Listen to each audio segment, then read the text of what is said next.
Monsieur le Premier ministre, cher Marc, Mesdames, Messieurs, en vos grâces et qualités, Monsieur le Premier ministre, merci d'être à Paris aujourd'hui.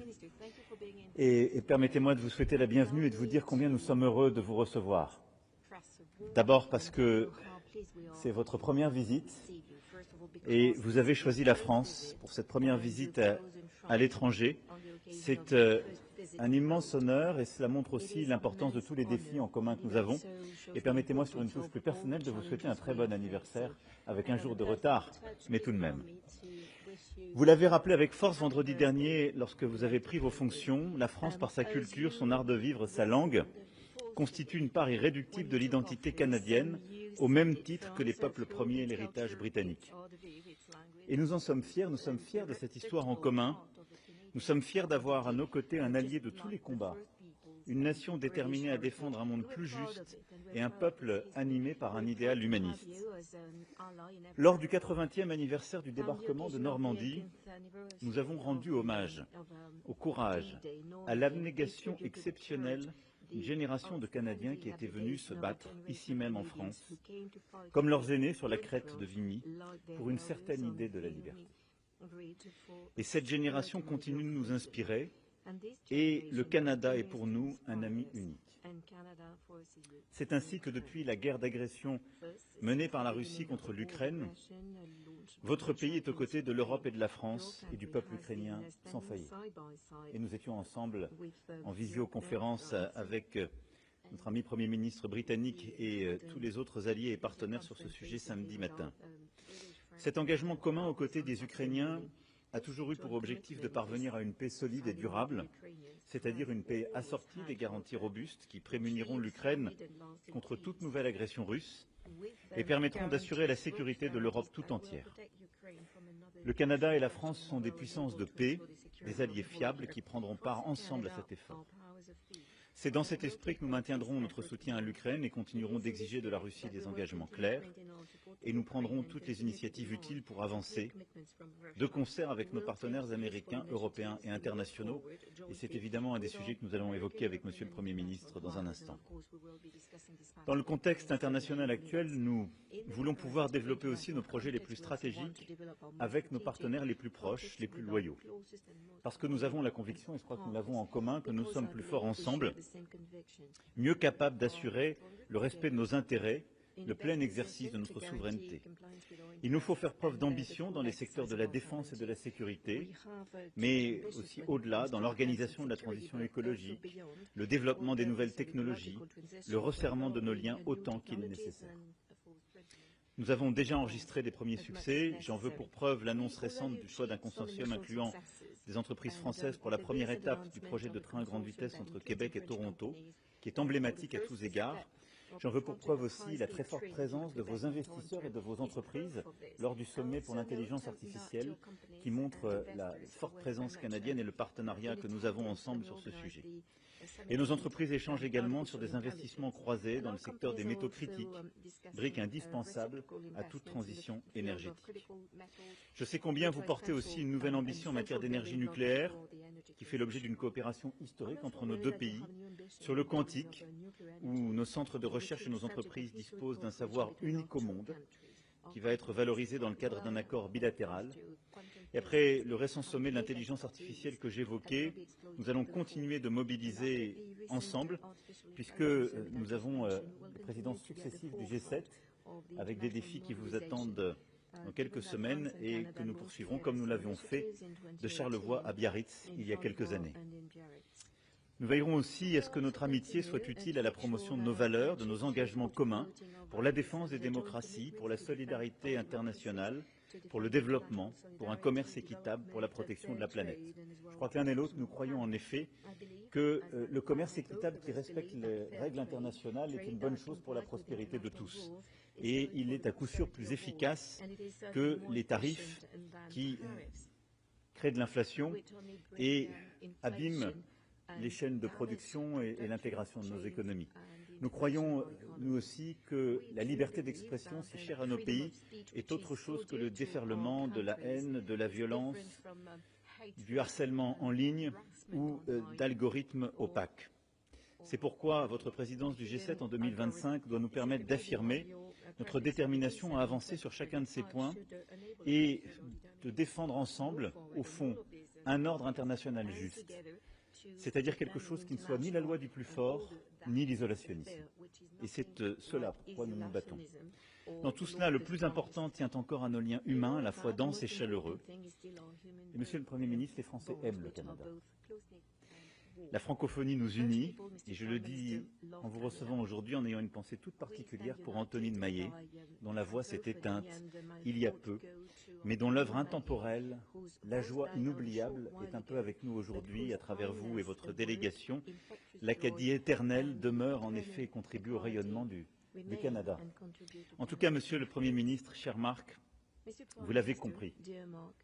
Ici, nous recevons un ami. Nous le recevons avec beaucoup de joie, en formant beaucoup d'ambition et de projets ensemble. Et pour vous connaître depuis de nombreuses années, je sais aussi que nous recevons ici un homme qui aime son pays, est engagé au service de ses intérêts et pense qu'on peut servir les intérêts de son pays en étant un bon camarade sur la scène internationale et en nouant des partenariats efficaces et respectueux. C'est l'esprit aussi qui nous anime. Soyez le bienvenu. Merci beaucoup, Monsieur le Président. Et je peux commencer par le dire. Les Canadiens et les Canadiennes aiment la France. Et ça, c'est la raison pour laquelle je suis ici pour ma première visite officielle en tant que Premier ministre. Merci de me recevoir. Cette visite est un symbole de notre histoire en commun, mais surtout un symbole promoteur de l'avenir. La rencontre du passé et de l'avenir, je viens de la voir de façon saisissante en visitant Notre-Dame ce matin. Je viens de le visiter. Sauver des flammes par la France pour le grand bonheur de l'humanité. Bravo, Monsieur le Président. Pardon. Vous êtes toujours un homme d'action. Et dans une crise, il faut agir. Et malheureusement, nous sommes dans des crises économiques et géopolitiques maintenant. En même temps, quand on passe à l'action, il faut avoir des valeurs. La souveraineté, la solidarité, le dynamisme et la durabilité. Ce sont des valeurs qui nous tiennent à cœur, qui nous réunissent. L'histoire du Canada a toujours été liée à celle de la France. La langue française définit l'identité et la culture du Canada. Le Canada et la France ont été des alliés fiables depuis des siècles. Nous croyons en l'importance de la nature et de sa protection, y compris les océans. Oui. Nous savons que c'est la collaboration économique, pas les affrontements, qui nous permet de bâtir des économies fortes. Par le passé, cette collaboration était par voyageurs. Maintenant, ce sont des réseaux d'intelligence, l'économie digitale et le quantum. Le Canada répond présent à ces opportunités.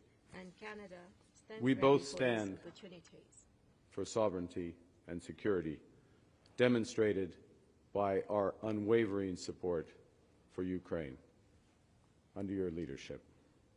Aujourd'hui, alors que nous voyons ces principes être rejetés par de plus en plus de gouvernements à travers le monde, c'est plus important que jamais pour le Canada de renforcer ses liens avec nos alliés fiables comme la France. Nous devons renforcer la collaboration entre nos pays pour assurer notre sécurité, celle de nos alliés et celle du monde entier. Nous devons renforcer nos liens diplomatiques pour faire face ensemble à ce monde de plus en plus instable et dangereux.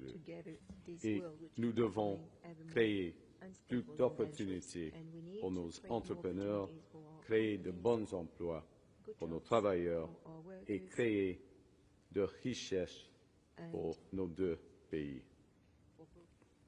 With you, Mr. President, I want to ensure that France and the whole of Europe works enthusiastically with Canada, the most European of non-European countries, determined like you to maintain the most positive possible relations with the United States. Canada is a reliable, trustworthy, and strong partner of France, which shares our values and lives them through action during this age of economic and geopolitical crises. Le Canada est fort. Ensemble, nous allons être encore plus forts. Monsieur le Président, je vous remercie de m'avoir invité.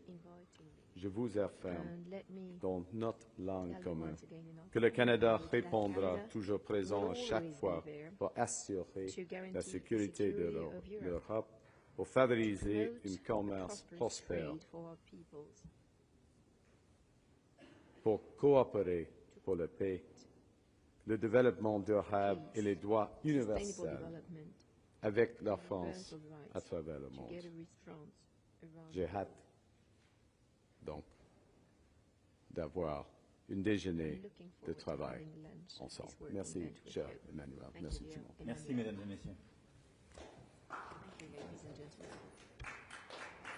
Merci beaucoup.